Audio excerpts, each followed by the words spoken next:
आरसा हाईस्कूल सुवर्ण जयंती समारोह उद्यापित। जड़े सुस्थ मनीष समाज सुस्थ भाव काम करने को सक्षम होता है।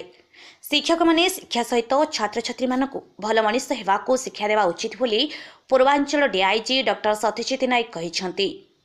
भद्रक जिला तिहिडी ब्लॉक मुकुंदपुर पंचायत स्थित आरस सरकारी हाईस्कूल सुवर्ण जयंती समारोह रविवार उद्यापनी संध्यारे मुख्य अतिथि भाव जोगदे डीआईजी डॉक्टर नायक हाईस्कूल प्रतिष्ठाता स्वर्गत भागवत साहू प्रतिमूर्ति में माल्यार्पण कर पाठ पढ़ा सह भविष्य को सुमागर नेबा परामर्श देते। पुरातन छात्र संसद और सुवर्ण जयंती कमिटी पक्षर आयोजित समारोह हाईस्कूल प्रधान शिक्षयित्री प्रज्ञा परमिता साहू पौरोहित्य करथिले। मुख्य वक्ता भावे जिलापाल दिलीप राउतराय प्रथम प्रतिष्ठाता स्वर्गत साहू प्रतिमूर्ति में माल्यार्पण करथिले।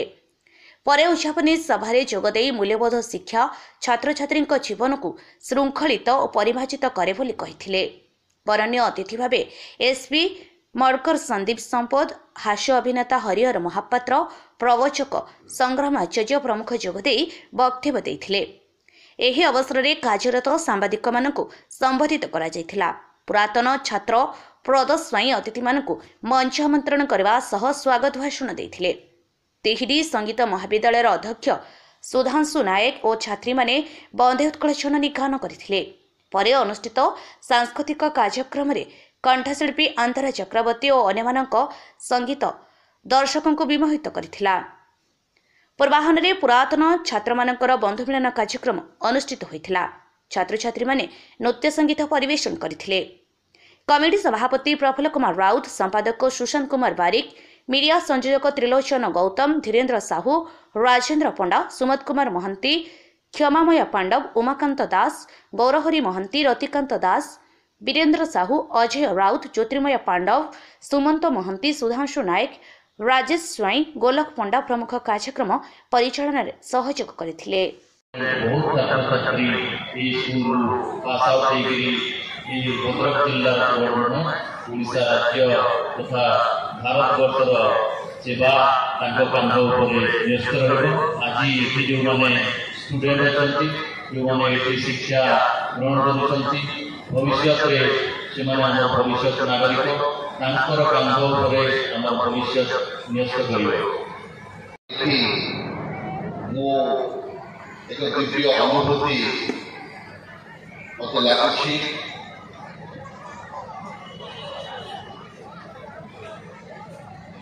सुवर्ण जयंती मत मो स्कूल कथा मन पकई दूसरी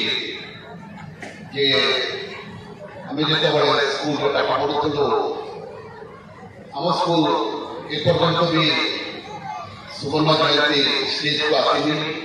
मो सेंट्रल स्कूल केंद्रीय विद्यालय पढ़ुली कारणी कोर्टे बर्तमान 30 वर्ष पदार्पण कर आशा गवर्नमेंट हाईस्कूल आज 50 वर्ष तार पूरण कर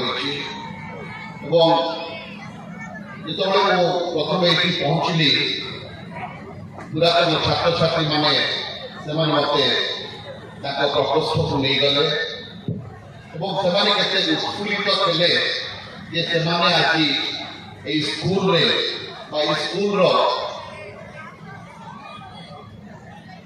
सुवर्ण जयंती पालन कर। मत गांधीजी गोटे कथा मन पड़गला। गांधीजी कहते मु जहाँ कि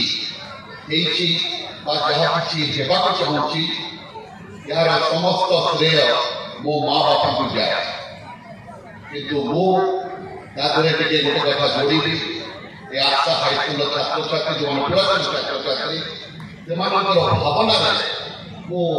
भावना गोटे कथा स्पष्ट बारी होता से कहते सर आम आज जहाँ कि केवल आम माँ बापा नुह ये स्कूल कंट्रीब्यूशन रही स्कूल मत स्कूल प्रतिष्ठाता पाखक नहीं प्रतिष्ठाता आप स्कूल प्रतिष्ठाता जड़े मैंने प्रथम ये जो स्कूल प्रतिष्ठा है प्रथम शिक्षक आम पुष्पांजलि देलु।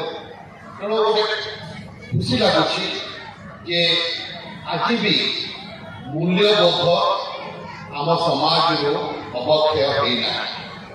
ଯଦି ଅବକ୍ଷୟ ହେଇଥାନ୍ତା ତାହେଲେ ଆମେ ଆମ ପୂର୍ବପୁରୁଷମାନଙ୍କୁ ପୂର୍ବଜମାନଙ୍କୁ ଆମେ ଆମ ଶିକ୍ଷକ ଶିକ୍ଷୟିତ୍ରୀମାନଙ୍କୁ ମନେ ପକେଇ ନଥାନ୍ତେ। ଆମେ ମନେ ପକାଉଛୁ ମାନେ ଏବେ ବି ମୂଲ୍ୟବୋଧ ଆମମାନଙ୍କ ଭିତରେ ରହିଛି।